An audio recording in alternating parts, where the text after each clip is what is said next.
Ele detestava babás. Tinha demitido mais de 200 sem a menor hesitação, sem culpa, sem explicação longa. Uma palavra sua e a funcionária estava fora da mansão antes do fim do dia. 200 e tantas mulheres que passaram por aquela casa como sombras descartáveis, substituídas uma após a outra com a mesma frieza com que ele trocava pneus de carro blindado. Até a noite em que chegou tarde demais em casa e encontrou a nova babá no jardim, prestes a arremessar um vaso de barro na cabeça dele porque achou que ele era um assaltante. E foi exatamente ali, naquele jardim escuro, com sangue escorrendo pela sobrancelha e uma mulher pequena tremendo de coragem embaixo do seu corpo, que tudo começou. Você está no canal Destino da Máfia, onde o perigo beija o romance de frente e as histórias que ninguém acredita que são possíveis acontecem toda noite. Antes de continuar, já deixa o like aqui, se inscreve no canal e comenta embaixo de qual cidade você está ouvindo essa história agora. Me diz também uma coisa. Você acreditaria que o amor pode nascer exatamente no momento em que tudo parecia perdido? Vinícius Cardoso voltou para casa no meio da madrugada carregando nos ombros o peso de um império construído sobre silêncio e sangue. A reunião tinha sido longa, brutal e desgastante, como quase tudo na sua vida nos últimos 6 anos. 6 anos de decisões que outros homens não teriam coragem de tomar, de acordos selados em quartos sem janela, de noites que começavam com tensão e terminavam com consequências que ele preferia não nomear nem para si mesmo. O terno de linho escuro, antes impecável quando havia saído de casa pela manhã, estava amassado nas mangas e no colarinho. A gravata de seda havia sido arrancada do pescoço ainda dentro do carro blindado, jogada no banco traseiro como uma corda que sufocava devagar, e lá ficara abandonada sobre o couro preto. Ele caminhava pelo jardim extenso da mansão com o mesmo passo pesado de sempre.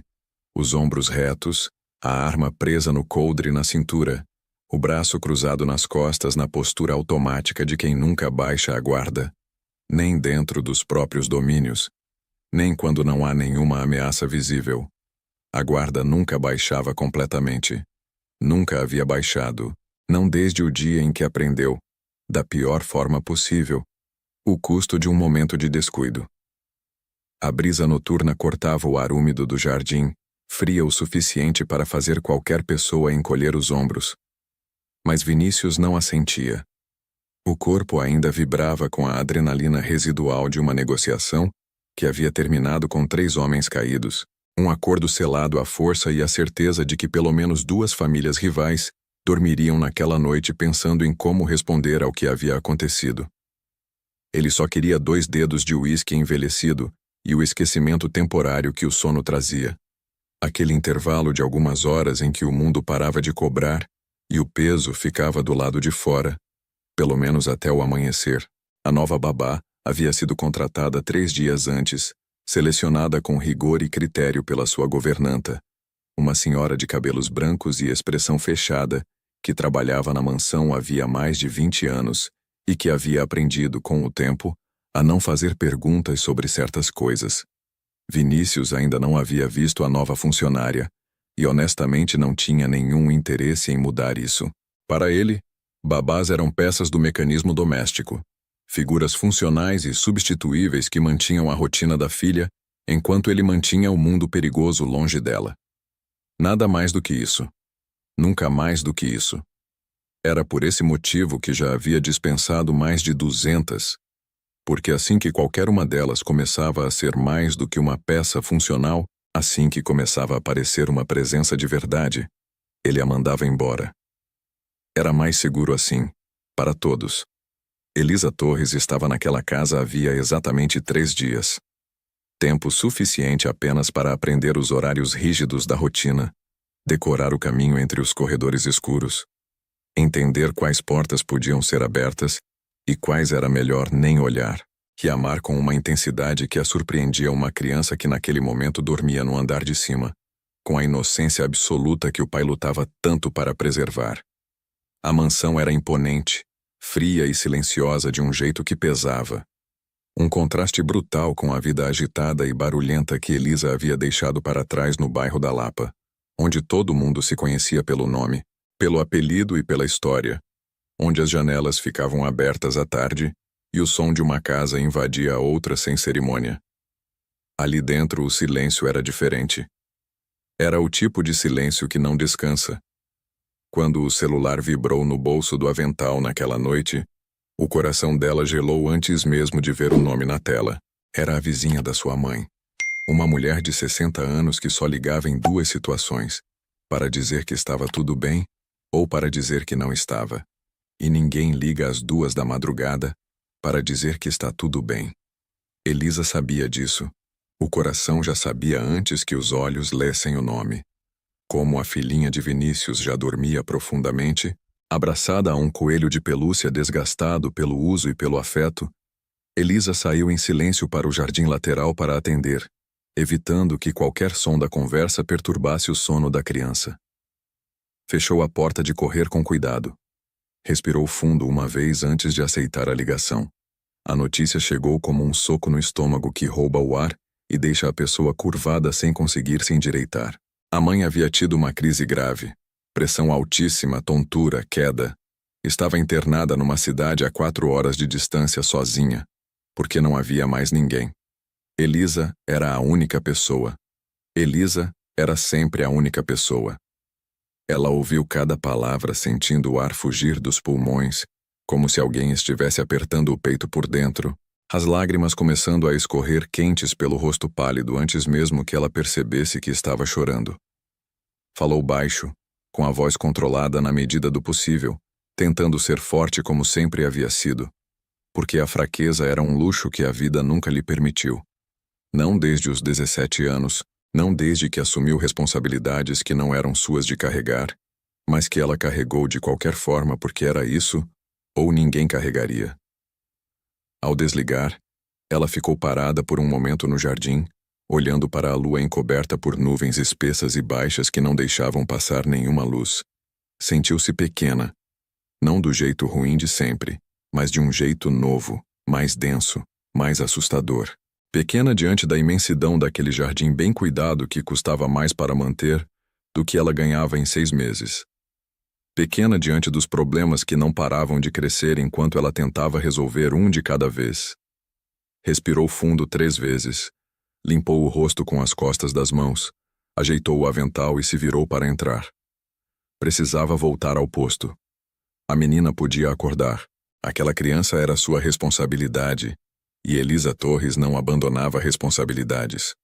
Foi quando ouviu os passos, pesados, ritmados, inconfundíveis, o tipo de passo que pertence a um homem grande, que não tem o hábito de anunciar a própria chegada, porque está acostumado a ser o dono de todos os espaços que ocupa. Elisa parou, o corpo inteiro entrou em estado de alerta, antes que a mente processasse o motivo, por aquele instinto primitivo que não precisa de raciocínio para funcionar. A iluminação do jardim era discreta, projetando sombras longas e distorcidas sobre a grama bem aparada, criando figuras escuras nos espaços entre as plantas. Mas a sombra que se aproximava era diferente das outras. Enorme, a silhueta de um homem alto e largo que ocupava o espaço com uma autoridade física que a distância não conseguia disfarçar. Então a luz fraca de um poste de jardim bateu no metal preso à cintura dele. A arma no coldre era visível demais, clara demais, impossível de ignorar para quem tinha instinto de sobrevivência afiado. E Elisa o tinha, aguçado por anos vivendo em lugares onde saber ler o perigo alguns segundos antes era a diferença entre ir embora andando ou não ir embora. Ela não pensou em quem aquele homem poderia ser. Não considerou que estava dentro de uma mansão com cercamento, câmeras e seguranças armados distribuídos pelo perímetro. A mente dela, completamente tomada pelo pânico e pela responsabilidade que pesava nos ombros, só tinha espaço para uma imagem. A criança dormindo sozinha no quarto do andar de cima, com a porta entreaberta e o abajur aceso no mínimo como ela havia deixado. O coração disparou contra as costelas com uma força que doía. Se aquele homem entrasse na casa, ele subiria. Se ele subisse as escadas, encontraria a menina no primeiro quarto do corredor. E então, Elisa não completou o pensamento. Não havia tempo para completar pensamentos.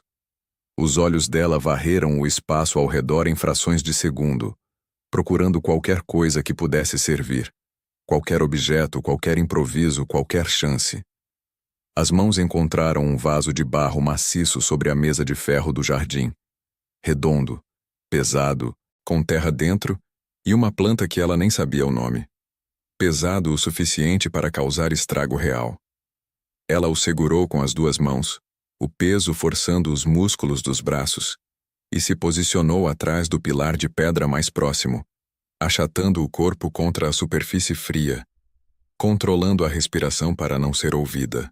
Vinícius Cardoso continuava caminhando pelo jardim da própria casa, com o mesmo passo automático de sempre, perdido nos pensamentos sombrios que a madrugada trazia, a cabeça ainda cheia de números, rostos e decisões. Estava em casa, o lugar mais seguro do mundo que ele havia construído, câmeras em cada ângulo, seguranças treinados nos melhores padrões, muros altos, portão eletrônico, protocolos que ele mesmo havia desenhado e testado. Não havia nenhum alarme, nenhum sinal, nenhuma razão para levantar a guarda. Elisa prendeu a respiração. Esperou. Quando ele passou perto o suficiente, quando a sombra grande estava a exatamente um passo do pilar onde ela estava encostada, ela saiu das sombras sem hesitar. Com toda a força que o desespero de uma protetora consegue reunir quando não há mais nada entre a ameaça e quem ela precisa guardar, ela ergueu o vaso acima da cabeça e o desceu com tudo que tinha contra a cabeça do suposto invasor. O impacto foi surdo, violento e definitivo. O barro não partiu, mas a pele sim. O golpe abriu um corte limpo na sobrancelha de Vinícius, o sangue jorrando imediato e quente pelo rosto. Vinícius não gritou. Não porque não doeu. Doeu. Mas porque gritar não era uma resposta que o corpo dele havia aprendido. O corpo dele havia aprendido a reagir. Em menos de 2 segundos, por puro reflexo de combate construído ao longo de anos de violência e treinamento, ele girou o corpo para o lado, localizou a fonte do ataque, segurou o braço dela no ar com uma técnica precisa que travou o cotovelo numa posição que causou dor suficiente para fazer ela soltar qualquer coisa que estivesse segurando. O vaso caiu na grama com um baque surdo.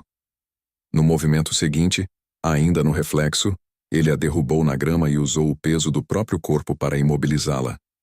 O joelho pressionando com firmeza controlada, a mão livre levantada e pronta. Os olhos dos dois se encontraram a poucos centímetros de distância. A respiração dele era pesada e ritmada, cheirando a tabaco caro e perigo, e a madrugada toda que havia passado em salas fechadas. O sangue quente escorria pela sobrancelha dele, pingando no rosto dela, misturando-se com as lágrimas de pavor que já corriam pelas têmporas. Elisa via a morte nos olhos escuros e frios que a encaravam. Via com uma clareza que não deixava margem para dúvida. E mesmo assim, mesmo com tudo aquilo, as palavras que saíram da garganta dela não foram um pedido por ela mesma. Não, por favor. A voz saiu estrangulada, os olhos fechando com força. Não sobe. Pode fazer o que quiser comigo. Me mata, mas não chega perto da criança. Bloco 2. O som de botas pesadas batendo no cascalho preencheu o ar de repente, rasgando o silêncio do jardim como um alarme disparado em câmera lenta. Os seguranças da mansão surgiram das sombras em questão de segundos. 4, 5 homens materializando do escuro como se sempre tivessem estado ali, esperando apenas o sinal, lanternas cortando a noite em feixes brancos e cegos que varriam cada canto do jardim, armas erguidas e destravadas. Os dedos com a tensão de quem está pronto para apertar o gatilho sem hesitar. Senhor!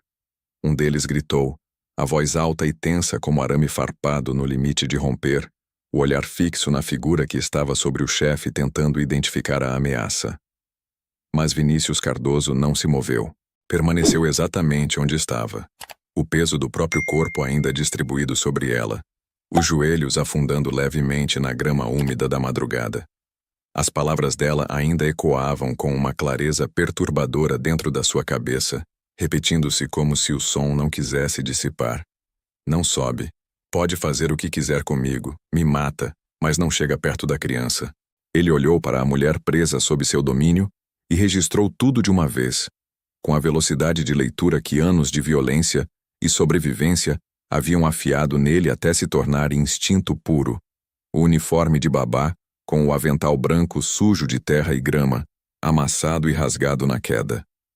O pânico real e visceral nos olhos castanho escuros dela, um pânico que não era pelo próprio pescoço, não era pela própria vida, mas por alguém que ela protegia com o corpo inteiro mesmo sem ter nenhuma arma de verdade, sem ter nenhum treinamento, sem ter nenhuma obrigação, além da que ela mesma havia escolhido carregar, como se fosse dela por direito. A posição do corpo dela, nos segundos antes do golpe, tentara bloquear a passagem para dentro da casa. Ela havia se colocado entre ele e a porta, entre ele e a criança. Vinícius entendeu tudo em menos de um segundo, com aquela precisão clínica de quem passou a vida inteira lendo situações antes que explodissem. A raiva instintiva se dissipou como fumaça no vento noturno, substituída primeiro por uma confusão que ele raramente sentia, e logo depois por algo que havia desaparecido da sua vida há tempo demais para calcular. Respeito. Respeito genuíno, sem hierarquia, sem contexto de poder, sem nada em troca. O tipo mais raro de todos. Ele ergueu a mão esquerda num gesto seco e absolutamente autoritário. Um movimento pequeno, quase imperceptível para quem não conhecia o código, mas que dentro daquele sistema valia mais do que qualquer grito ou ordem em voz alta. Os seguranças pararam instantaneamente, os músculos travados entre o instinto de proteger o chefe a qualquer custo e a ordem implícita de recuar que aquele gesto carregava. Baixaram as armas com relutância visível, mas mantiveram a posição, os olhos varrendo o jardim em busca de qualquer outra ameaça que pudessem justificar uma ação. Recuem, ordenou Vinícius, a voz rouca, grave, completamente controlada, sem erguer o tom sequer 1 milímetro. A frieza da voz era a ameaça, não o volume. Mas, senhor, o senhor está sangrando, começou o chefe da segurança, um homem de quase 2 metros que havia sobrevivido a 3 atentados diretos contra o chefe, e que mesmo assim nunca havia aprendido completamente a esconder o nervosismo quando via sangue de Vinícius. Eu disse recuem. A resposta veio num rugido baixo e contido, sem desviar os olhos do rosto de Elisa nem por uma fração de segundo. Não havia segunda interpretação possível naquele tom. Os homens sumiram nas sombras tão silenciosamente quanto tinham aparecido, como figuras num palco que a cortina engole de volta sem deixar rastro. O silêncio retornou ao jardim, mais pesado e mais denso do que antes, carregado agora com tudo o que havia acontecido nos últimos 2 minutos. Elisa continuava de olhos fechados, o corpo tremendo de forma que ela não conseguia controlar mesmo querendo. Não era só o medo do que poderia ainda acontecer, era o choque acumulado de tudo despencando sobre ela de uma vez. A descarga de adrenalina que não sabia como sair. O choro escorria silencioso pelas têmporas, molhando a grama embaixo da cabeça dela. Eu não vou te machucar, disse ele, a voz agora completamente diferente, grave, mas com uma calma que era quase mais desconcertante do que a raiva teria sido, porque a raiva ela sabia como receber, e aquilo ela não sabia. Abre os olhos. Ela negou com a cabeça num movimento pequeno e desesperado, soluçando baixinho, os lábios apertados. Então ele falou de uma forma simples que cortou direto pelo pânico dela como uma faca limpa. Meu nome é Vinícius Cardoso. Eu sou o dono desta casa. Eu sou o pai dela. O nome caiu sobre Elisa como uma descarga elétrica que percorre cada nervo do corpo ao mesmo tempo sem avisar. A realidade que o pânico havia distorcido se alinhou de forma brutal, imediata e completamente avassaladora.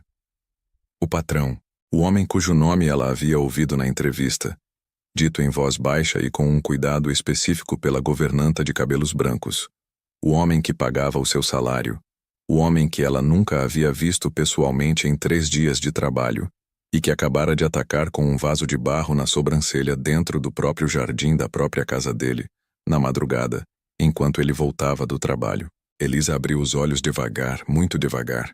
o terror dando lugar a uma vergonha avassaladora que foi muito pior do que o medo. Porque o medo passa com o tempo, mas a vergonha fica alojada no peito e queima com uma constância que não dá trégua. Ele se afastou imediatamente, levantando-se com um movimento controlado, e estendeu a mão para ajudá-la a se levantar da grama, mas recuou ao ver o quanto ela ainda tremia, ao perceber que o toque naquele momento poderia ser recebido de um jeito que não era o pretendido. Elisa se sentou na grama por conta própria, as pernas sem força suficiente para aguentar o peso do corpo, as mãos cobertas de terra úmida e grama amassada, o uniforme completamente arruinado. Meu Deus!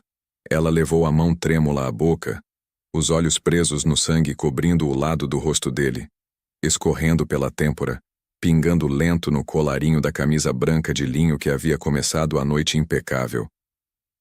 Eu achei que o senhor fosse um assaltante. Vi a arma, eu te machuquei, me desculpa, por favor, me desculpa. As palavras saíam atropeladas, uma em cima da outra sem espaço para respirar entre elas, o desespero transbordando em cada sílaba. O medo de morrer havia sido completamente varrido e substituído pelo medo da ruína, do desemprego, da conta hospitalar da mãe que vencia na semana seguinte, dos remédios que não podiam faltar, de tudo que dependia daquele salário que ela acabara de colocar em risco, com um vaso de barro às 2 da madrugada. Não havia plano B. Nunca havia plano B para quem vive no limite todo mês sem folga.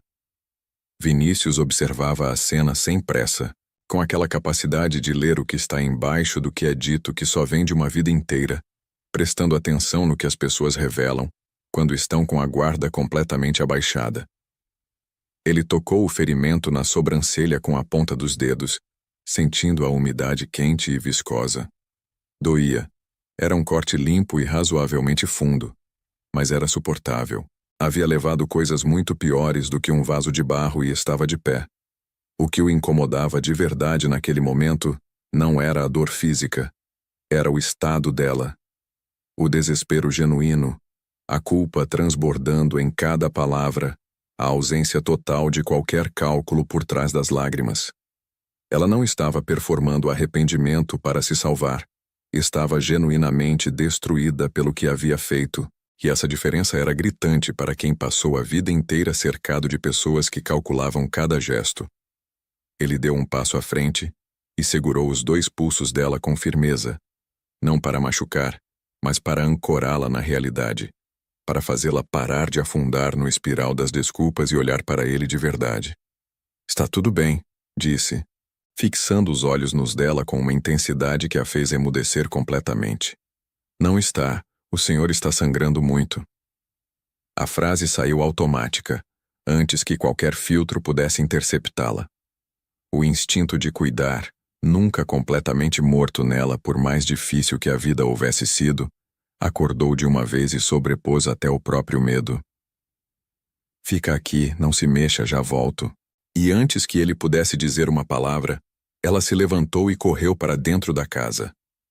Em nenhum momento ela pensou em fugir.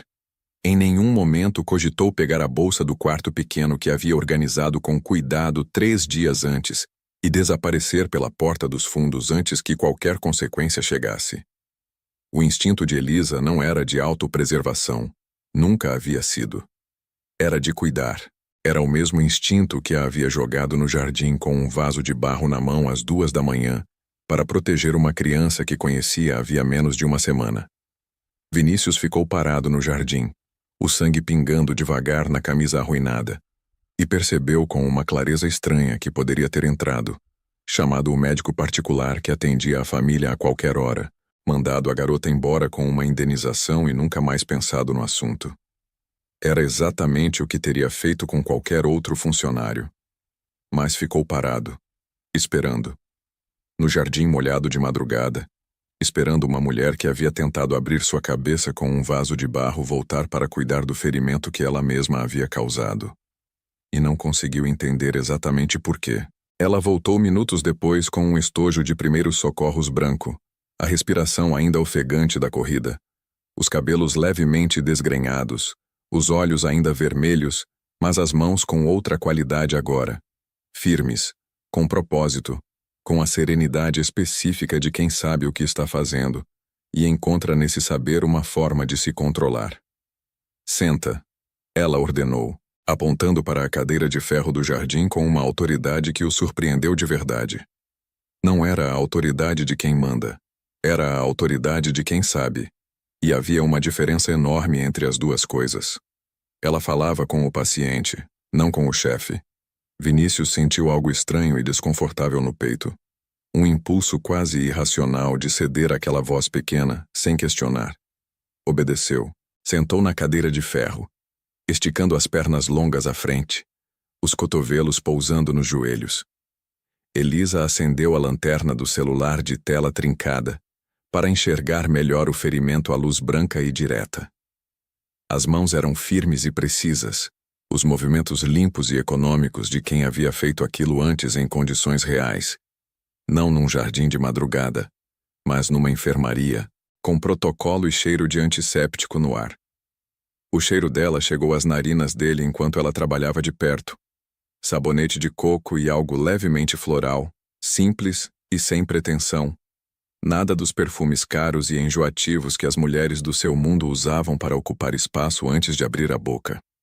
Ele observava cada detalhe, com a atenção que normalmente reservava para salas de negociação. A concentração absoluta no rosto dela. A preocupação genuína no modo como avaliava a extensão do corte antes de tocar. A forma como segurava a gaze com uma leveza que parecia contradizer a firmeza dos movimentos. Então segurou o pulso dela por um instante, interrompendo o procedimento sem aviso. A pergunta saiu baixa e quase involuntária. Quem é você? Ela parou, engoliu em seco, os olhos subindo por um segundo antes de voltarem ao ferimento. Elisa Torres, a nova babá da sua filha. A voz falhou levemente na última sílaba. Ou era. A essa altura devo estar demitida. Ninguém mantém uma funcionária que ataca o patrão com um vaso de barro na sobrancelha às 2 da madrugada. Ele soltou o pulso dela sem responder, deixando que continuasse. Ela aplicou o antisséptico com precisão, e ele não piscou nem fez nenhum som com a ardência, o que a fez olhar para ele por uma fração de segundo com uma expressão que misturava respeito involuntário e algo que ela não conseguiu nomear completamente. Você é corajosa, disse ele, os olhos escuros estudando o rosto dela à luz fria da lanterna. Não pensou 2 vezes antes de defender minha filha. Fez uma pausa, procurando a palavra certa e não encontrando nenhuma que fizesse jus. Eu não pensei, ela respondeu em voz baixa, concentrada em fixar o curativo com cuidado. Só agi. Ela estava sozinha. O senhor estava armado. A conta era simples. Ela terminou, recolheu os materiais e deu um passo para trás. Bom, senhor. Vou arrumar minhas coisas. Me desculpe pelo mal-entendido. Espero que o senhor fique bem. Se virou em direção à porta de serviço. Espera. A voz cortou o ar como um comando. Não era pedido. Nunca era. Elisa parou, os ombros caindo levemente. Você não vai a lugar nenhum. Vinícius se levantou, retomando toda a altura imponente, a sombra cobrindo a dela no jardim escuro. Já demiti mais de 200 babás. Todas frias, mecânicas, mulheres que olhavam para minha filha como um problema a administrar, ou como um caminho para chegar até mim. Minha filha perdeu a mãe cedo demais e precisava de afeto. E isso, com essa vida maldita que eu levo, eu nunca soube dar do jeito que ela precisava. Aproximou-se devagar até ficar a exatamente um passo dela. Você se colocou entre um homem armado e uma criança que conhecia há 3 dias. Estava disposta a morrer por ela. Não perguntou quem eu era. Não hesitou. Os olhos dele escureceram de uma forma que não era ameaça. Era algo muito mais denso e muito mais perigoso do que ameaça. Boa noite, Elisa Torres. Você fica. Ela piscou, atordoada, e assentiu quase sem perceber. Voltou ao posto naquela madrugada com o coração acelerado, não pelo susto, mas pela intensidade daquele olhar que não saía da cabeça de jeito nenhum. Bloco 3. Quando o dia amanheceu, a rotina implacável tomou conta da mansão como sempre fazia. com uma precisão quase mecânica que não deixava espaço para que nada fora do planejado existisse por muito tempo. A filha de Vinícius acordou no horário certo, desceu as escadas arrastando os pés com o coelho de pelúcia, desgastado pendurado por uma orelha na mão esquerda. Tomou café na mesa comprida do salão com as secretárias eficientes, já em seus postos, e a agenda do dia organizada, com uma pontualidade que não tolerava atraso. Depois da escola viria o balé, depois a natação, depois uma aula de reforço de matemática. Uma grade montada com cuidado para preencher cada hora disponível de uma criança que, se ninguém prestasse atenção de verdade, poderia passar o dia inteiro cercada de pessoas, sem nunca de fato ser vista por nenhuma delas. Elisa era a guardiã da noite. Seu turno começava quando as outras funcionárias encerravam os deles, quando a mansão esfriava, e o silêncio pesado tomava conta de cada corredor como uma presença física. Antes de ir embora naquela manhã, ela passou no quarto da menina. A luz do sol entrava suave pelas cortinas de linho cru, desenhando listras douradas no carpete claro do chão. Elisa ajeitou o cobertor dobrado ao pé da cama, observou o rosto sereno da criança dormindo por alguns segundos e sentiu uma onda de proteção quase física varrer o peito dela, quente e involuntária, do tipo que não pede licença para aparecer. Então, pegou a bolsa de couro surrado, atravessou o corredor em silêncio e estava prestes a sair pelo hall principal quando uma voz grave atrás dela a fez parar de repente, congelando a mão na maçaneta como se o metal tivesse esquentado de uma hora para outra. Elisa. Ela se virou num sobressalto que não conseguiu esconder.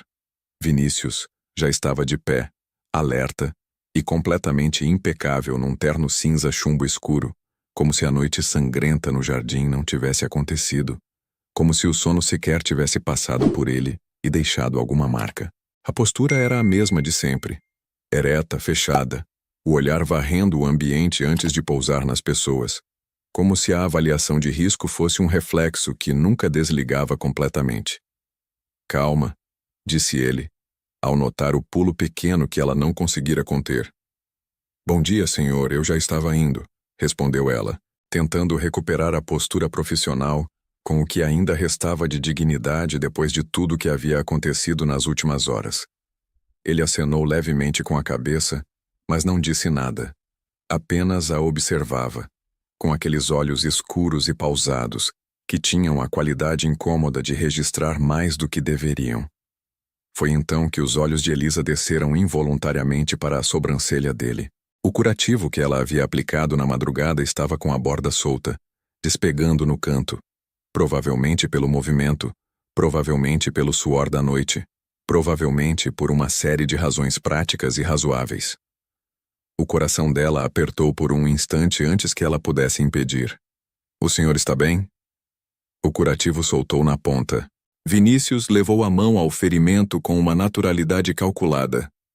Ele poderia, naquele exato momento, ter entrado no banheiro de mármore branco e trocado o curativo sozinho em frente ao espelho, sem precisar de ajuda de ninguém. Poderia ter chamado o médico particular ainda na madrugada para avaliar se precisava de ponto, como havia feito em ocasiões bem piores do que aquela. Não havia feito nenhuma das duas coisas. E agora havia uma razão para isso que ele não estava completamente pronto para nomear. Acho que vai precisar de um novo, respondeu, a mentira fluindo com uma naturalidade que o surpreendeu levemente. Esse não ficou muito bom. Elisa hesitou por um segundo visível. Já estava com um pé do lado de fora. Já sentia o peso do cansaço nos ombros e o peso maior da preocupação com a mãe internada na cidade de longe. Mas o instinto falou mais alto do que qualquer outra coisa. Se o senhor quiser, eu refaço agora. Era exatamente o que ele queria, não o curativo em si. A sobrancelha estava bem o suficiente para aguentar o dia inteiro sem intervenção. Era o toque. Era a confirmação de que a humanidade dela não havia evaporado na presença da brutalidade que ele representava. De que ela não havia acordado naquela manhã com medo de se aproximar. De que o que havia acontecido no jardim não havia quebrado algo que ele ainda não conseguia nomear direito, mas que sentia claramente. Ele concordou com um gesto simples e quase displicente, como se não significasse absolutamente nada além do que parecia. Ela deixou a bolsa numa das cadeiras do hall, abriu o estojo de primeiros socorros que ficava no aparador de madeira escura e se aproximou. As mãos eram cuidadosas e precisas, os movimentos limpos. Vinícius acompanhava cada detalhe em silêncio denso, sentindo algo que não sentia havia muito tempo. Atenção sem medo, cuidado sem interesse oculto. Toque sem nenhuma malícia escondida por baixo. A respiração dela batia levemente no pescoço dele, enquanto trabalhava com aquela concentração total que parecia excluir todo o resto do mundo. O toque leve dos dedos dela na pele dele era necessário, técnico, e ao mesmo tempo perigosamente bom de um jeito que ele não havia esperado, e que o incomodou exatamente por isso. Ele percebeu com uma clareza que o assustou de verdade, que não era o ferimento que o mantinha parado ali no hall de entrada, em vez de estar dentro do carro blindado, a caminho de um dia cheio de decisões que não podiam esperar. Era ela. Quando terminou, Elisa deu um passo para trás, satisfeita com o trabalho. Pronto. Ficou melhor agora. Ele olhou para ela por um instante antes de responder, um instante longo demais para ser neutro. Obrigado, disse, a voz saindo mais baixa e mais rouca do que havia pretendido. Ela pegou a bolsa, ajeitou a alça no ombro. Então até mais tarde, Sr. Vinícius. Saiu fechando a porta pesada atrás de si. Ele permaneceu no hall por alguns segundos, sozinho no vasto espaço silencioso que de repente parecia maior do que devia. Tocou o curativo novo com a ponta dos dedos e deixou escapar um sorriso mínimo no canto da boca. Algo raro, quase doloroso pela falta de uso frequente, porque pela primeira vez em anos, o que o havia mantido parado não foi uma reunião urgente, nem uma ameaça a neutralizar, nem uma decisão a tomar. Havia sido ela. E isso era uma informação nova, desconfortável e impossível de ignorar. Vinícius Cardoso sempre teve controle absoluto. Controle sobre os homens que comandava com um punho de ferro que não precisava de demonstração frequente para ser respeitado. Controle sobre os negócios ilícitos que corriam pelas veias da cidade, como um veneno invisível que sustentava estruturas que a superfície preferia fingir que não existiam. Controle sobre o medo que inspirava apenas ao entrar em uma sala. Aquele silêncio específico que antecedia a sua chegada em qualquer ambiente. O ajuste de postura que acontecia automaticamente quando as pessoas percebiam que era ele. A vida dele era uma equação matemática de violência, resultado e sobrevivência, onde variáveis emocionais eram identificadas e eliminadas antes mesmo de se tornarem problemas reais. Havia aprendido a fazer isso cedo demais, num período da vida em que deveria estar aprendendo outras coisas. Mas não havia controle suficiente no mundo para lidar com o silêncio ensurdecedor que tomou conta da mansão depois que Elisa saiu naquela manhã. Não havia equação que resolvesse a memória persistente do toque dos dedos dela na pele dele. Ele vestiu o terno feito sob medida, ajustou o relógio de pulso no punho esquerdo com o movimento automático de sempre e partiu para o escritório central, um arranha-céu de vidro e aço no coração financeiro da cidade, que servia de fachada impecável para operações muito mais densas nos andares de baixo. Resolveu assuntos que fariam outros homens tremerem só de ouvir os detalhes. Ordenou retaliações com a frieza clínica de um cirurgião que não mistura emoção com procedimento. Fechou acordos milionários sem piscar. Tomou decisões que mudavam trajetórias de vida inteiras com a mesma expressão com que assina documentos de rotina. E ainda assim, em algum lugar abaixo de tudo isso, algo estava fundamentalmente fora do lugar, como um instrumento levemente desafinado numa orquestra grande, que a maioria das pessoas não nota, mas que quem tem o ouvido treinado não consegue ignorar. A memória do cheiro de sabonete de coco, a forma como ela não o olhava com o temor reverente dos soldados e dos subordinados, mas com uma atenção humana e direta que não pedia permissão para existir. O jeito simples e sem cerimônia como havia dito, pronto. Como se estivesse cuidando de um homem comum, de um pai qualquer, que havia tropeçado no jardim, e não do homem mais temido da cidade. Durante a reunião da tarde, com o ar condicionado mantendo a sala gelada, e os números do trimestre projetados na parede em gráficos que representavam fortunas, um dos seus assessores financeiros errou uma informação simples no relatório de movimentação de ativos. O tipo de erro básico que não deveria acontecer num relatório que passava por 3 revisões antes de chegar àquela mesa. Vinícius o encarou. O silêncio na sala durou tempo demais para ser confortável.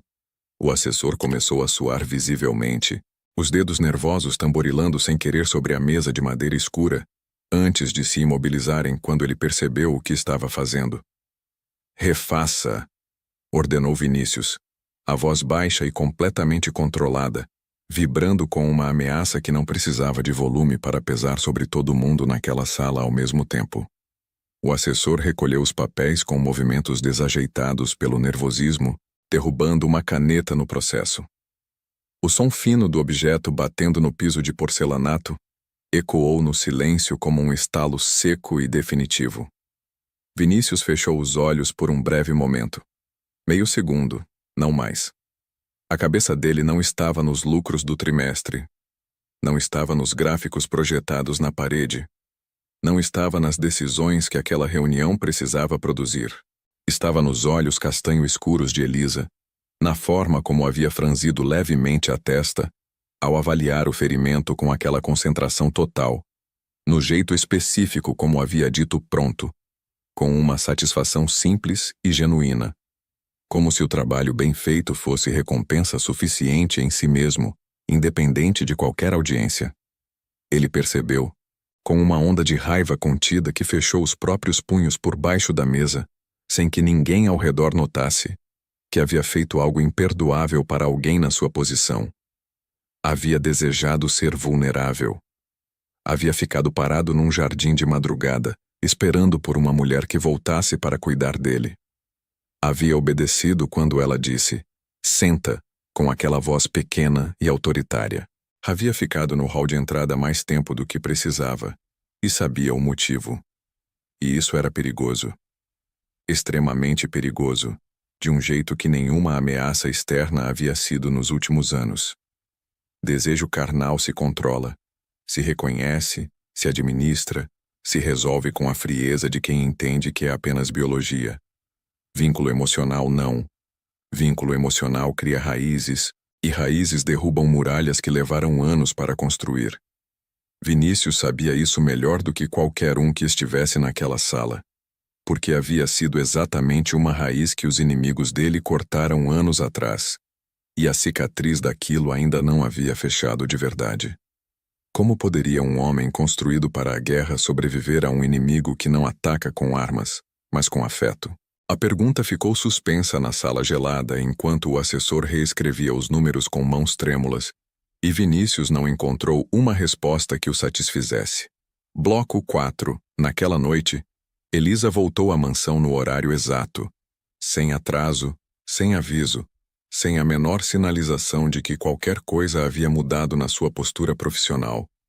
A porta principal se abriu e, antes que ela pudesse dar 2 passos dentro do hall de entrada, a filha de Vinícius veio correndo na sua direção com os passinhos pequenos ecoando alto no mármore frio, o cabelo ainda molhado do banho da tarde, o coelho de pelúcia desgastado balançando na mão. Os braços finos da criança se fecharam ao redor da cintura de Elisa, com uma força desproporcional ao tamanho do corpo. A força específica de quem tem medo de que a pessoa suma se não segurar com tudo que tem. "Você voltou", disse a menina, o rosto erguido, o sorriso largo e luminoso iluminando cada traço do rosto pequeno. Era um sorriso que Vinícius, parado na entrada do escritório com um copo de uísque enrolado na mão, não via com aquela clareza e com aquela espontaneidade havia meses, talvez mais do que meses, se fosse completamente honesto consigo mesmo naquele instante.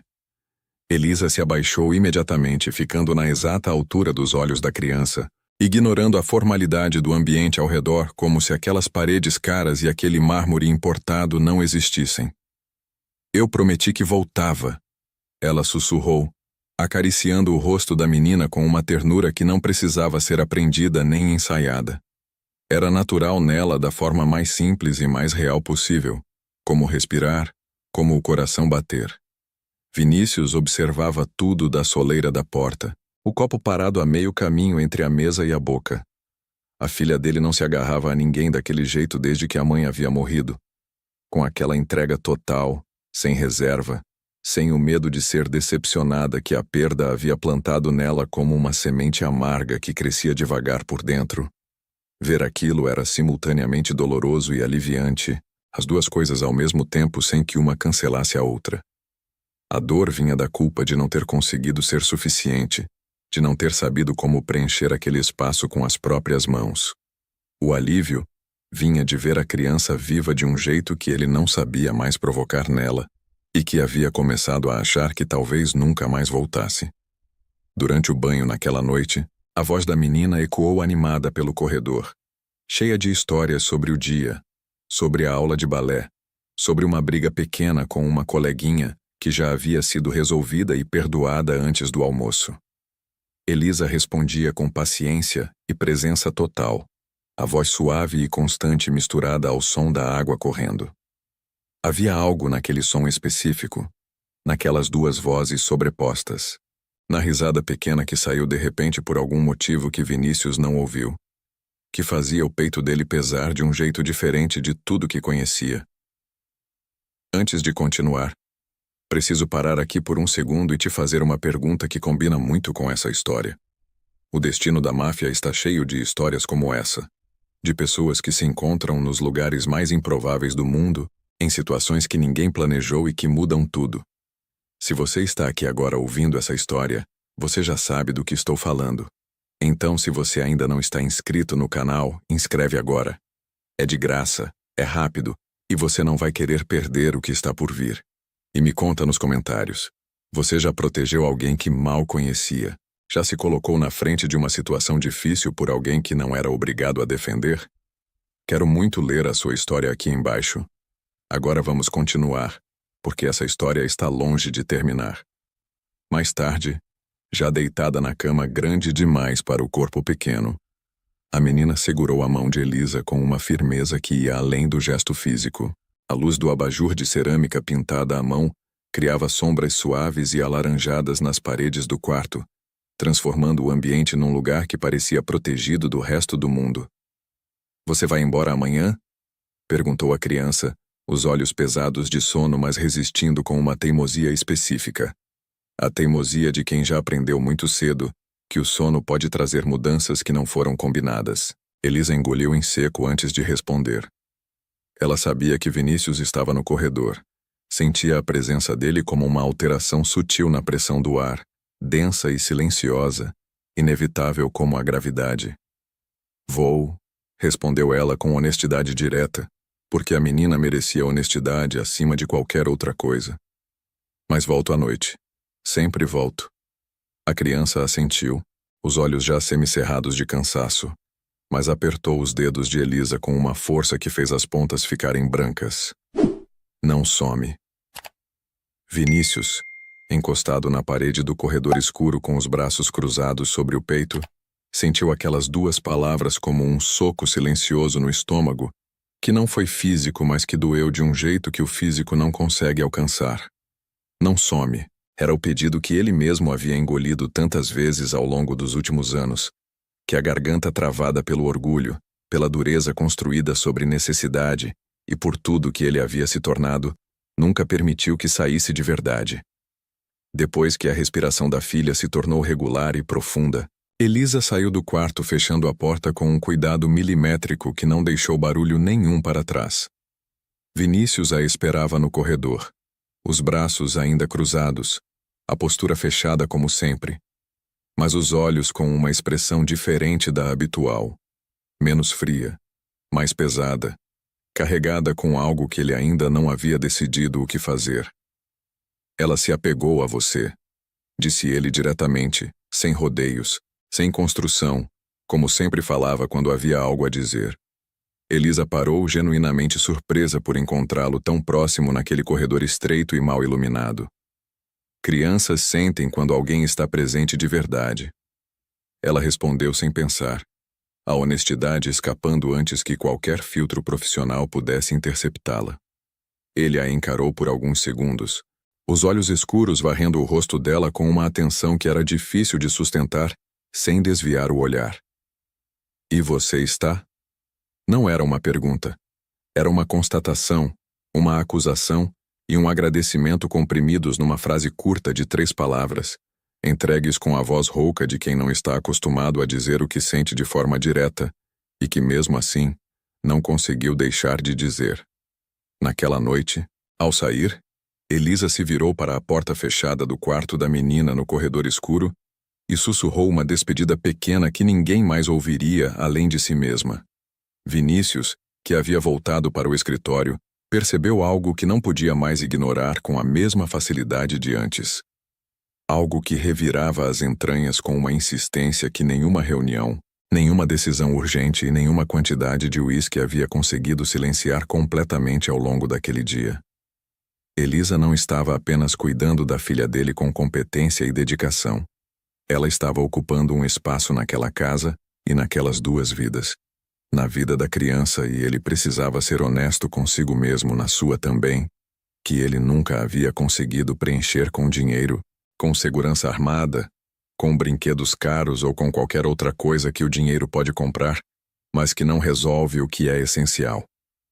E isso o colocava diante do maior conflito da sua existência adulta. Manter a distância calculada, que garantia a sobrevivência de todos ao redor, ou permitir que 2 pessoas atravessassem as defesas que havia levado anos construindo, ao mesmo tempo, sem que ele pudesse controlar o ritmo disso. A manhã seguinte amanheceu cinzenta, carregada e chuvosa, com aquele tipo de chuva que não decide entre parar e aumentar, e fica num limbo constante que molha tudo sem fazer barulho. O céu parecia feito de chumbo derretido, baixo e pesado sobre a cidade. Elisa estava pronta para ir embora, a bolsa no ombro, parada na porta principal da mansão, olhando as cortinas densas de água caindo no jardim que ela havia atravessado na madrugada, com um vaso de barro nas mãos. Não tinha trazido guarda-chuva, não havia chovido quando ela havia chegado, e o turno da noite não costumava pedir previsão do tempo. O vento úmido entrava pela fresta da porta e a fez cruzar os braços sobre o peito. Pegou o celular de tela trincada e tentou chamar um transporte por aplicativo. O círculo de busca girava na tela sem resultado, os minutos passando enquanto nenhum motorista aceitava a corrida naquele tempo de chuva grossa e trânsito lento. Ela suspirou, frustrada, calculando mentalmente quanto tempo levaria até o ponto de ônibus mais próximo se fosse a pé debaixo da chuva. Algum problema? A voz veio de trás, grave e profunda, preenchendo o hall de entrada com a mesma qualidade inconfundível de sempre. Elisa se virou num sobressalto que já começava a se tornar um reflexo condicionado perto dele.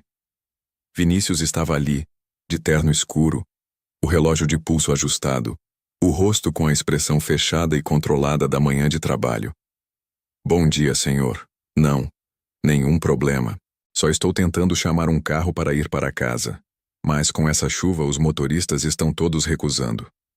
Ele olhou para a tela do celular dela por 2 segundos. Registrou a simplicidade do aparelho, a tela com a rachadura que atravessava o canto, o aplicativo girando sem resposta. E então disse com uma naturalidade tão completa que a surpreendeu. Eu te levo. Elisa arregalou os olhos, a boca se abrindo levemente. Não, eu não posso aceitar isso, senhor. É totalmente fora de mão e o senhor deve ter compromissos que... Ele não aceitou a réplica, não processou os argumentos, não considerou a recusa como uma possibilidade real. Vamos. Antes que ela pudesse insistir, Vinícius tirou o paletó de tecido nobre dos próprios ombros e, num único movimento fluido e completamente inesperado para alguém do seu porte, o colocou sobre a cabeça dela como um abrigo improvisado contra a chuva que esperava lá fora. O cheiro dele a envolveu de imediato e de forma total.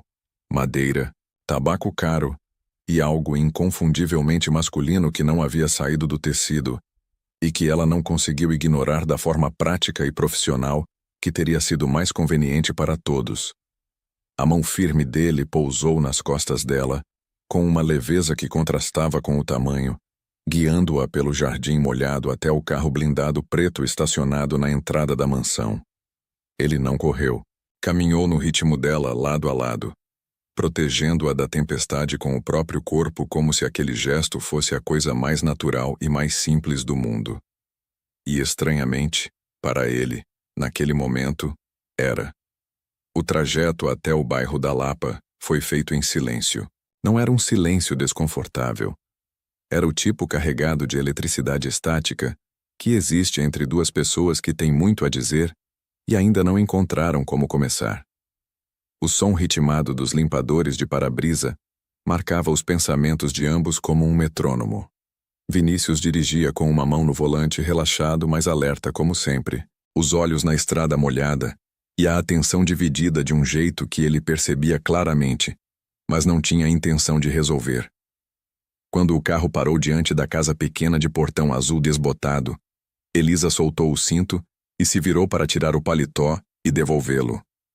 A mão de Vinícius cobriu os dedos dela por um instante a mais do que o necessário, a mais do que o gesto de devolução exigia, a mais do que qualquer explicação prática conseguiria justificar. A pele dele era quente, calejada pelo uso de armas, mas surpreendentemente suave no toque. O tempo dentro do carro desacelerou. "Pode ficar", disse ele, soltando a mão dela devagar, os olhos fixos nos dela com uma intensidade que não precisava de palavras para comunicar o que estava comunicando. "Tá chovendo demais para você correr até a porta sem proteção." Ela desceu do carro com o coração batendo contra as costelas, segurando o paletó contra o peito como se fosse um escudo. Correu até a porta de casa. Vinícius a observou entrar, esperou a luz da sala se acender atrás da janela, e só então engatou a marcha e arrancou pelas ruas molhadas. Quando o carro sumiu na esquina, ele percebeu algo que não havia esperado. Não era só a presença dela que o afetava. Eram os gestos pequenos, os silêncios que não precisavam ser preenchidos, e o fato de que, pela primeira vez em anos, ele não queria assustar ninguém. Queria proteger. Bloco 5. A calmaria durou pouco. A febre chegou naquela mesma tarde sem aviso e sem piedade. Alta demais, rápida demais, com aquela crueldade silenciosa que as doenças têm, quando escolhem crianças como alvo, e não se importam com o momento nem com o contexto. Vinícius estava no quarto da filha, ajoelhado ao lado da cama com o carpete felpudo afundando sob os joelhos. O terno ainda impecável do dia de trabalho contrastando de forma absurda com a posição vulnerável do corpo grande curvado para perto da cama pequena. O médico particular da família terminava o exame, guardando o estetoscópio na maleta de couro com movimentos controlados e tensos. Tensos porque atender a filha do homem mais perigoso da cidade nunca era uma consulta comum. Não importava quantas vezes houvesse feito isso antes. O termômetro digital apitou com uma insistência que testou a paciência de Vinícius, de um jeito que nenhuma reunião de crise havia conseguido. "É uma virose forte", explicou o médico, o tom profissional funcionando como uma armadura fina sobre o desconforto visível. "Mas ela precisa se acalmar. O estresse emocional está agravando o quadro febril. O corpo dela está lutando contra a tristeza tanto quanto contra o vírus. E as duas coisas juntas pesam mais do que qualquer uma separada." Vinícius assentiu com o maxilar travado, a expressão fechada como sempre, mas os olhos com uma qualidade diferente. Menos controlada, mais crua. Assim que o médico saiu escoltado por um segurança, a filha abriu os olhos. Estavam vidrados e confusos, a respiração curta, e com uma irregularidade que ele ouviu e sentiu no peito ao mesmo tempo. "Papai, estou aqui, filha", ele disse imediatamente, segurando a mãozinha quente entre as duas mãos grandes. Ela tentou se ajeitar na cama, inquieta, chutando o cobertor de algodão com os pés pequenos como se o calor do corpo fosse algo que ela pudesse chutar para longe, se tentasse com força suficiente. "Cadê a Elisa?" O nome saiu fraco, quase um sussurro quebrado pela febre, mas claro como cristal no silêncio do quarto, claro como apenas as coisas que importam de verdade conseguem ser quando tudo o mais some. Vinícius sentiu o peito apertar com uma dor física que nenhuma bala e nenhuma faca haviam causado antes. Porque era o tipo de dor que não tem localização precisa e não tem remédio óbvio. A Elisa não está de turno agora, meu amor. Ela vem à noite. Os olhinhos febris se encheram de lágrimas grossas que rolaram pelas bochechas rosadas de calor, sem que a menina fizesse nenhum esforço para contê-las. Eu quero a Elisa. E começou a chorar. Não era birra calculada para conseguir algo. Não era o choro de cansaço que as crianças usam quando estão no limite do dia. Era um choro desesperado, profundo, de quem sente uma dor que nenhum remédio alcança.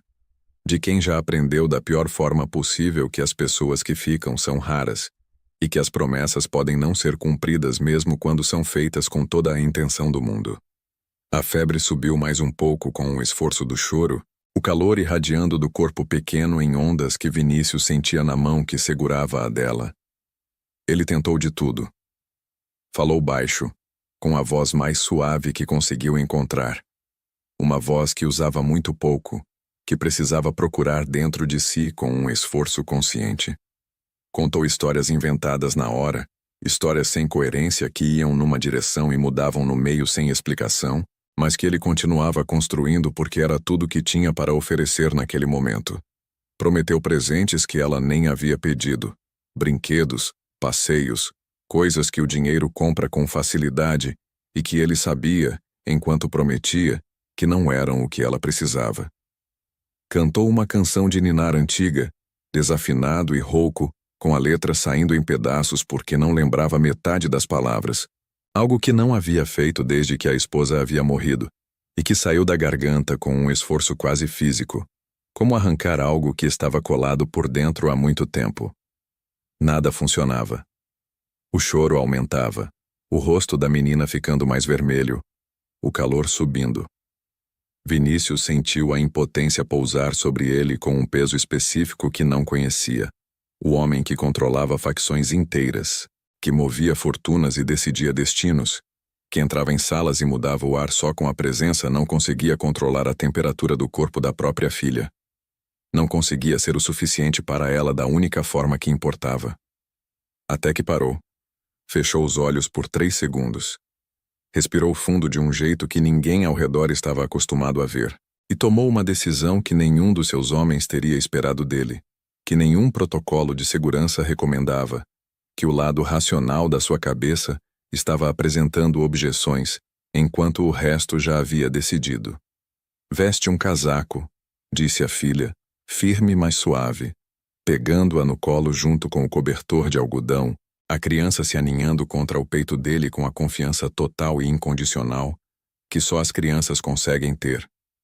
Minutos depois, Vinícius dirigia pelas ruas molhadas da cidade, ignorando os limites de velocidade e os semáforos vermelhos com a mesma naturalidade de sempre.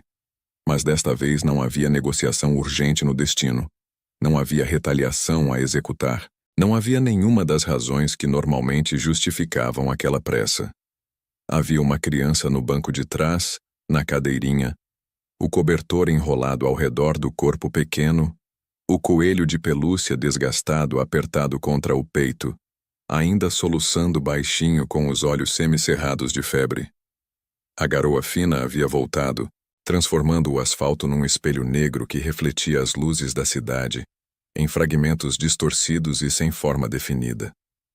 Quando o carro parou diante da casa pequena de portão azul desbotado, que ele havia deixado menos de 12 horas antes, com o paletó nas mãos dela, o coração de Vinícius batia mais forte do que em qualquer negociação de reféns que havia conduzido.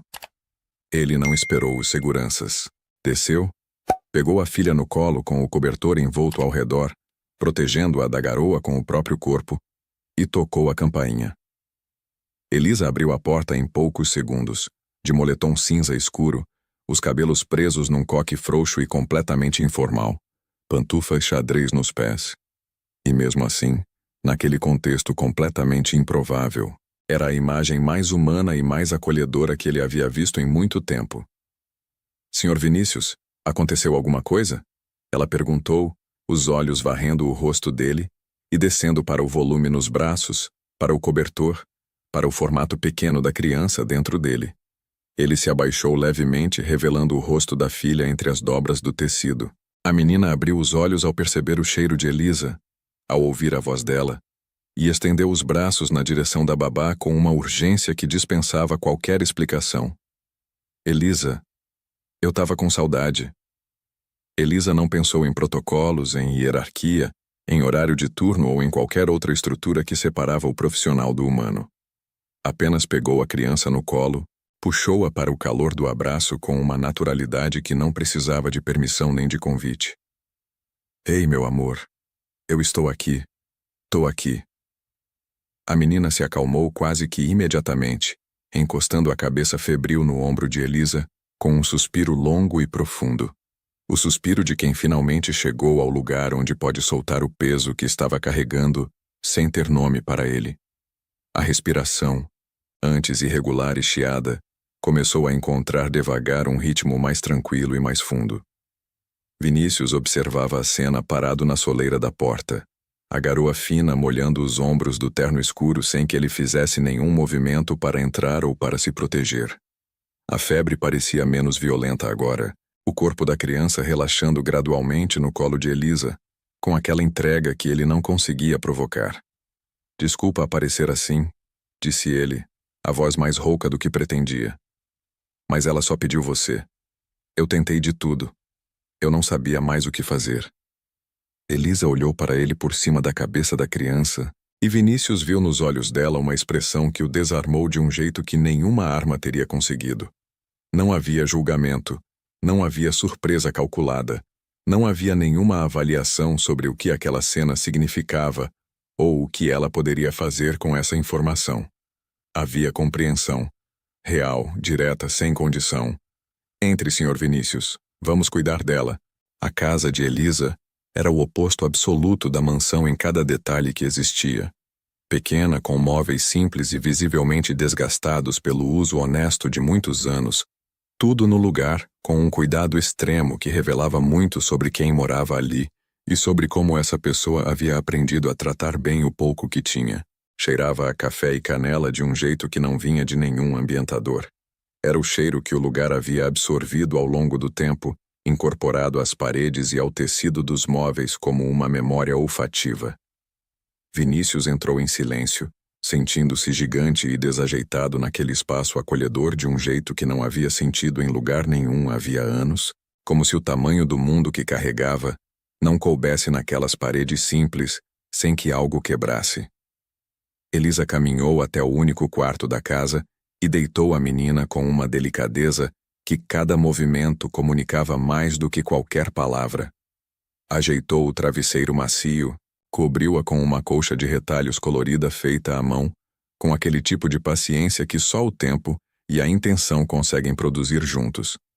Foi até a cozinha e preparou um chá de ervas, movendo-se com eficiência silenciosa, sem perguntar se Vinícius queria algo, sem fazer cerimônia, sem tratar a situação como incomum quando toda a situação era completamente incomum. Vinícius ficou parado na soleira da porta do quarto, os braços cruzados sobre o peito, a arma no coldre pesando na cintura como um lembrete constante e desnecessário de quem ele era, contrastando de forma violenta e direta com a paz daquele espaço pequeno, com a luz morna do abajur antigo, com o cheiro de ervas vindo da cozinha. Observou a maneira como Elisa falava baixo com a criança, sussurrando palavras de conforto sem pressa e sem agenda. A forma como tocava a testa da menina com as costas da mão, para avaliar a temperatura sem precisar de aparelho, com aquele conhecimento do corpo que vem de prática real. A ausência completa de qualquer medo de tê-lo ali dentro do seu espaço mais pessoal, dentro do santuário que ela havia construído com pouco dinheiro e muito cuidado ao longo de uma vida inteira de escolhas difíceis. O chá fez efeito rápido. A menina adormeceu ainda segurando a mão de Elisa, o rosto finalmente sereno, as bochechas ainda com um leve rosado, mas o calor claramente cedendo. E Elisa, exausta pela rotina dupla e pelo susto da noite, acabou adormecendo junto, sentada na beira da cama, a cabeça inclinada sobre o colchão, a mão ainda entrelaçada com a da criança, a respiração finalmente calma e regular. Vinícius observou a cena por longos minutos sem se mover.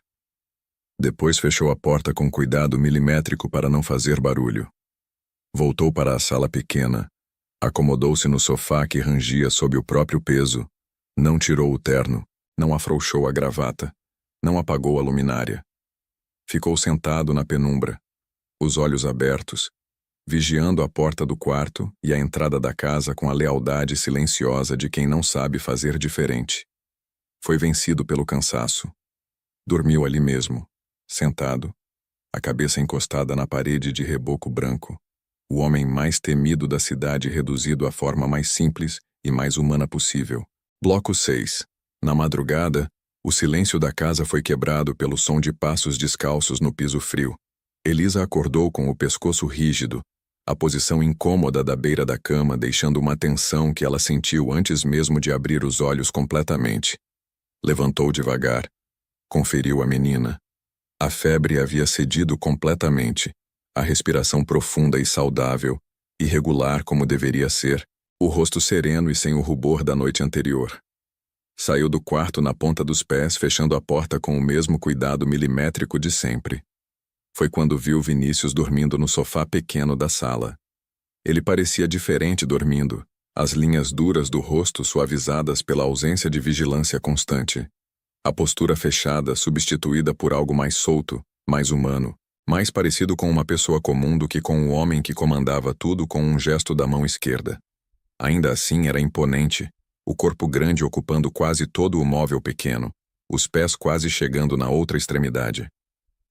Ela pegou uma manta de lã grossa no armário do corredor e se aproximou com passos cuidadosos para cobri-lo. O instinto dele disparou antes que ela tocasse qualquer coisa. Vinícius segurou o pulso dela num movimento tão rápido e tão preciso que os olhos humanos mal conseguiriam acompanhar. Forte, instintivo, mortal na intenção mesmo que controlado na execução.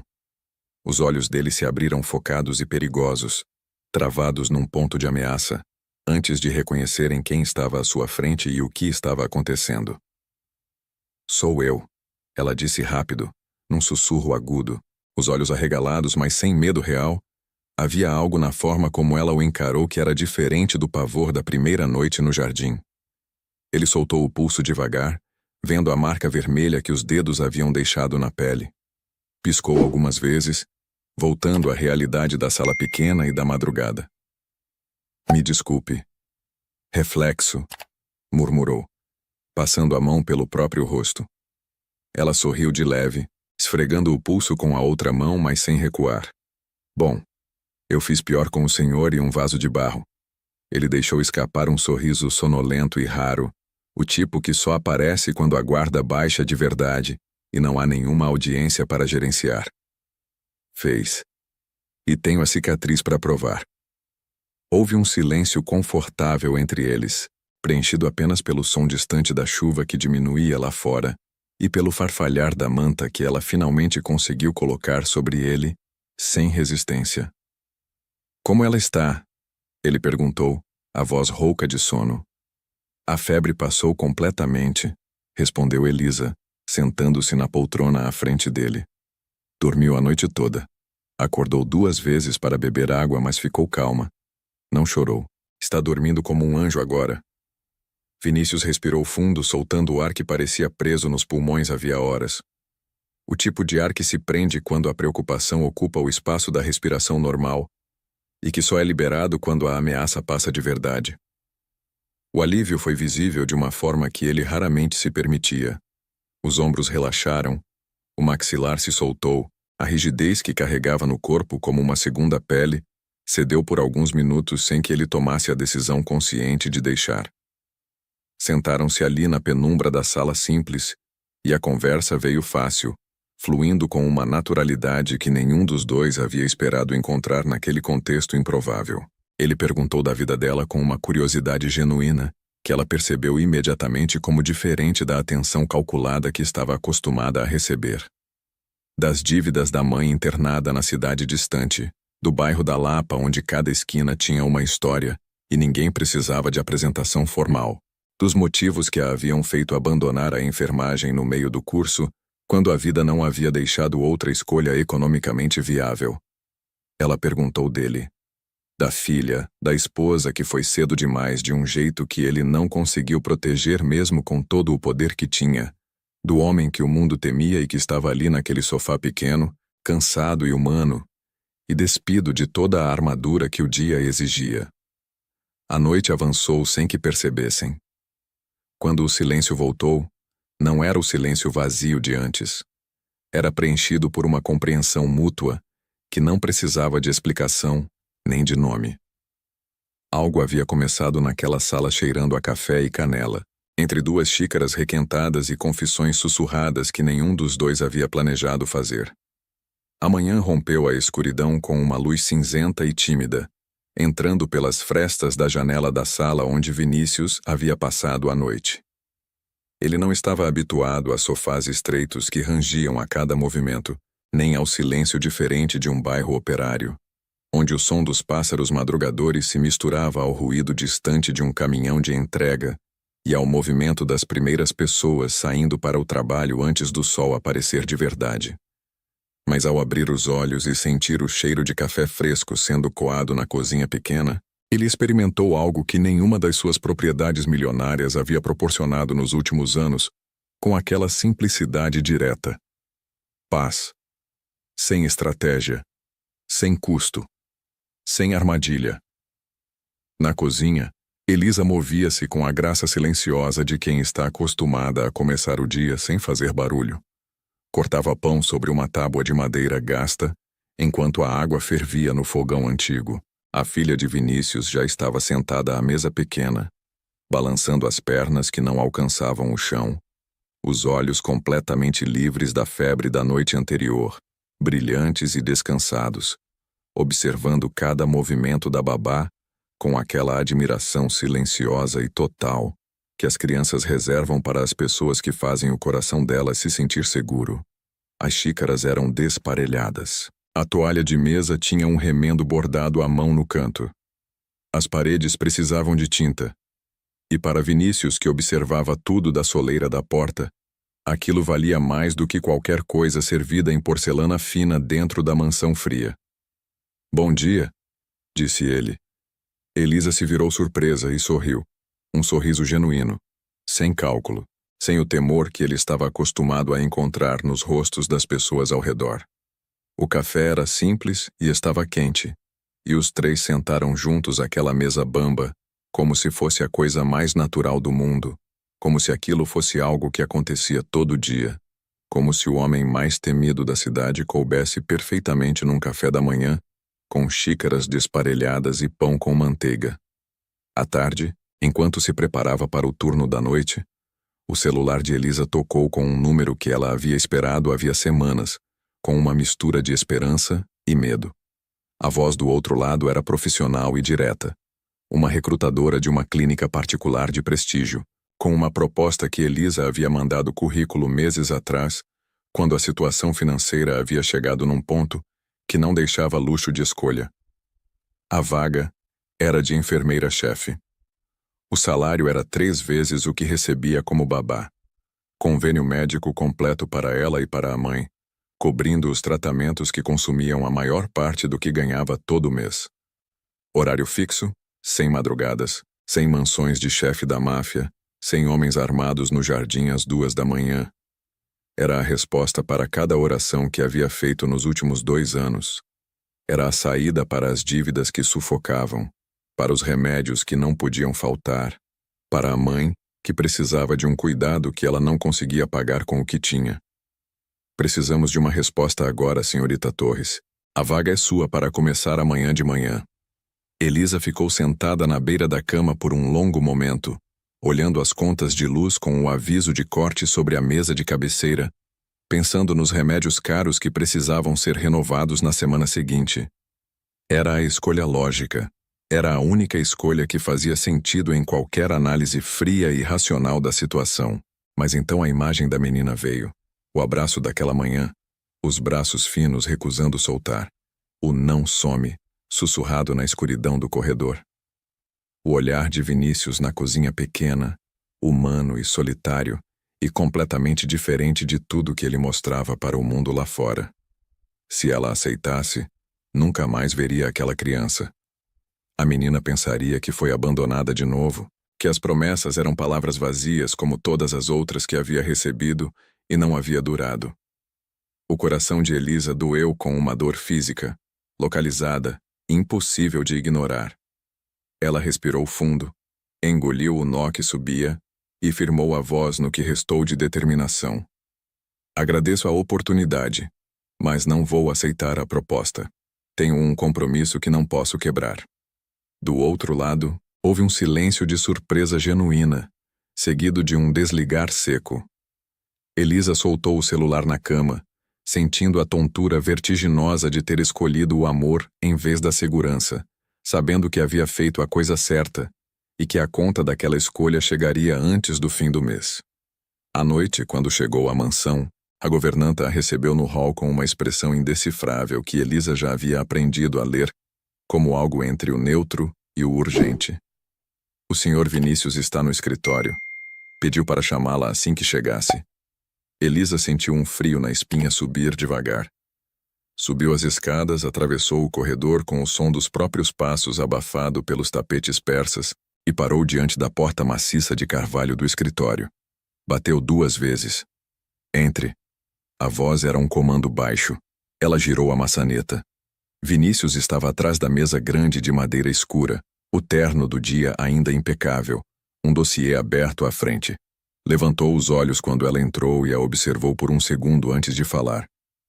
Senta. Ela sentou na cadeira à frente da mesa, a bolsa no colo, as mãos juntas sobre o tecido. Ele fechou o dossiê com um movimento deliberado, virou-o levemente na direção dela e empurrou pela mesa. Elisa olhou para a capa. O nome da clínica era o mesmo que havia ligado aquela tarde. O logotipo era o mesmo. O número da recrutadora era o mesmo número que havia atendido. Ela olhou para ele. A clínica é minha, disse Vinícius, simplesmente, os olhos fixos nos dela sem piscar. A oferta era real. O salário, o convênio, tudo. Mas eu precisava saber. Elisa ficou em silêncio por um momento que pesou mais do que deveria. Saber o quê? A pergunta saiu mais calma do que ela esperava da própria voz. Se você ficaria por dinheiro, ou pelo motivo que eu precisava que fosse. O silêncio entre os dois durou exatos 3 segundos. 3 segundos que disseram mais do que qualquer conversa que qualquer um dos dois havia tido naquela semana inteira. E agora o senhor sabe. Ela disse por fim. Ele assentiu uma vez, lento, com uma expressão que não era de vitória, mas de alívio. O mesmo tipo de alívio que havia solto os ombros dele naquela sala pequena de madrugada, quando a febre havia cedido. Havia algo ali que era mais antigo e mais fundamental do que qualquer acordo que ele havia fechado na vida. E os dois sentiram ao mesmo tempo, sem precisar dizer em voz alta, que o que havia começado no jardim naquela primeira noite havia acabado de encontrar o nome que ainda não tinha. Os dias que se seguiram mudaram o ritmo da mansão de um jeito que ninguém havia planejado e que ninguém conseguia mais fingir que não estava acontecendo. Elisa continuava chegando no horário, cumprindo a rotina com a mesma dedicação de sempre, mas havia algo diferente na forma como Vinícius a olhava, quando achava que ela não estava prestando atenção, que havia algo diferente na forma como ela desviava o olhar, quando percebia que ele estava olhando. A filha notava tudo com aquela clareza específica das crianças que não aprenderam ainda a fingir que não veem. Ela sorria para si mesma, quando os dois estavam no mesmo cômodo, com aquele sorriso pequeno e satisfeito de quem está vendo as peças de um quebra-cabeça se encaixando exatamente onde deveriam estar. Numa terça-feira comum, Elisa saiu mais cedo da mansão para resolver a situação da mãe. Papéis do hospital, transferência de tratamento, uma série de burocracias que exigiam presença física e paciência que ela estava treinada a ter. Pegou o ônibus da linha 412 no ponto habitual, sentou do lado da janela com a bolsa no colo, os fones de ouvido dentro, mas sem música, apenas o barulho da cidade passando lá fora. O ônibus havia percorrido metade do trajeto quando parou bruscamente no meio do tráfego. 2 homens entraram pelas 2 portas ao mesmo tempo, E o que aconteceu nos segundos seguintes transformou uma terça-feira comum numa situação que Elisa reconheceu imediatamente e que o estômago dela reconheceu antes da mente. Não era um assalto comum. Era organizado, calculado, com uma intenção específica que ela percebeu quando um dos homens passou pelos outros passageiros direto até ela e disse seu nome em voz baixa. A notícia chegou à mansão antes que Elisa pudesse ligar para qualquer pessoa. Um dos seguranças de Vinícius, que fazia monitoramento de rotina, identificou o ônibus parado por tempo anormal numa câmera de tráfego e cruzou a informação com o horário de saída dela. Vinícius estava numa reunião quando o chefe da segurança entrou sem bater e disse 3 palavras. Ele se levantou da cadeira antes que a terceira palavra terminasse. A reunião encerrou sem encerramento. Os homens ao redor da mesa se entreolharam em silêncio, porque o tipo de urgência que fazia aquele homem específico se levantar assim só existia em 2 categorias de situação. E as 2 eram graves o suficiente para dispensar qualquer protocolo. O que aconteceu nos 40 minutos seguintes, Elisa soube depois, em partes, porque estava dentro do ônibus com o coração na garganta e a cabeça funcionando no modo que a vida havia treinado para situações sem saída. Calma operacional por fora, caos controlado por dentro. Ela não gritou, não provocou, respondeu perguntas com frases curtas e observou cada detalhe do ambiente com os olhos de quem está procurando saída, avaliando possibilidade, medindo distância.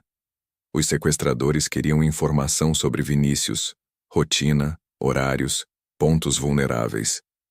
Coisas que ela sabia em partes e que não tinha a menor intenção de dizer em nenhuma circunstância. Não por lealdade calculada, mas por uma razão mais simples e mais fundamental do que qualquer estratégia. Porque havia uma criança naquela mansão que precisava do pai. Vinícius chegou antes do prazo que qualquer pessoa teria estimado. Não com batalhão, não com operação ruidosa, com precisão cirúrgica, com 2 homens posicionados e uma presença física que entrou pelo lado do ônibus como se o mundo ao redor tivesse simplesmente parado de ter opinião sobre o que deveria acontecer. Ela ouviu a voz dele antes de vê-lo. Aquela voz específica que não precisava de volume para ocupar todos os espaços ao mesmo tempo. O que aconteceu em seguida foi rápido demais para ter sequência clara na memória dela. Houve movimento, houve o som de algo caindo, houve o silêncio repentino que sucede a situações que terminam de forma definitiva. E então a porta do ônibus se abriu, e Vinícius estava ali, a respiração mais acelerada do que de costume. O terno com uma marca no ombro que ela não conseguiu identificar de longe. Os olhos varrendo o interior do ônibus até encontrarem ela. No hospital onde a levaram para a avaliação de rotina, protocolo disseram apenas protocolo. Vinícius ficou do lado de fora do quarto por 40 minutos sem sentar uma vez, andando pelo corredor com o passo pesado de sempre, mas com uma qualidade diferente nele, menos controlada, mais crua. Quando entrou, ela estava sentada na maca com um curativo pequeno no antebraço e uma expressão que tentava ser mais calma do que era. Ele ficou parado na porta por 1 segundo. Depois atravessou o quarto, sentou na cadeira ao lado da maca e ficou em silêncio por um momento que pesou de um jeito que nenhum dos 2 havia experimentado antes naquela intensidade. Você não disse nada, disse ele. Não era pergunta. Ela o olhou. Não tinha nada que valesse dizer. Ele ficou olhando para ela com aquela expressão que ela havia aprendido a ler nas últimas semanas. A expressão que aparecia embaixo de tudo que ele mostrava para o mundo, nos momentos em que a armadura tinha uma fresta. Então fez algo que os seguranças do lado de fora do quarto nunca haviam visto o chefe fazer em nenhuma situação registrada. Ele segurou a mão dela, não para ancorá-la, não para interromper nada, só para segurar. Ninguém toca no que é meu e continua de pé para contar. Disse ele em voz baixa, os olhos fixos nos dela. E o meu não era possessivo da forma que as palavras dele costumavam ser. Era outra coisa completamente. Era o tipo de meu que reconhece e declara ao mesmo tempo, que não pede permissão, mas que também não impõe. Elisa sentiu o coração na garganta de um jeito diferente de todas as vezes anteriores. Eu não sou sua, ela respondeu, suave, mas direta. Ele não desviou os olhos. Ainda não, disse. E ela não respondeu, porque não havia resposta que fosse mais honesta do que o silêncio que veio depois. Na semana seguinte, numa noite que começou igual a todas as outras, Vinícius apareceu na porta do quarto da filha depois que a menina havia adormecido e encontrou Elisa ajeitando o cobertor pela última vez, antes de ir embora. Ela se virou ao perceber a presença dele. Havia algo diferente na postura dele naquela noite, menos fechada, menos calculada, como se ele houvesse tomado uma decisão antes de entrar naquele corredor e houvesse deixado parte do peso usual do lado de fora. Eu preciso te dizer uma coisa, disse ele em voz baixa para não acordar a criança. Ela esperou. Eu a demito. Elisa piscou, confusa. O senhor. O quê? Eu a demito. Ele repetiu com a mesma clareza direta de sempre. A partir de hoje você não é mais funcionária desta casa. Ela ficou olhando para ele por um momento, sentindo o chão se mover de um jeito que não era físico. Por que razão? A pergunta saiu mais firme do que ela esperava da própria voz. Vinícius se aproximou um passo, aquele passo deliberado e específico que ela havia aprendido a reconhecer. Porque eu não me envolvo com funcionárias. Tirou do bolso interno do paletó uma caixinha pequena de veludo azul escuro e a segurou aberta na direção dela. Dentro havia um anel, não excessivo, não ostensivo, mas absolutamente preciso, do tipo que foi escolhido para uma pessoa específica e não para uma vitrine. Eu demiti mais de 200 babás na vida, disse ele, os olhos escuros e fixos nos dela. Você é a primeira que eu demito para pedir que fique para sempre, não como babá, como a mãe que minha filha já escolheu e como a mulher que eu não consigo mais imaginar não ter ao lado. Você fica, Elisa Torres, mas dessa vez por escolha sua. Elisa olhou para o anel. Olhou para ele. Olhou para a porta do quarto onde a filha dormia com o coelho de pelúcia e a colcha arrumada.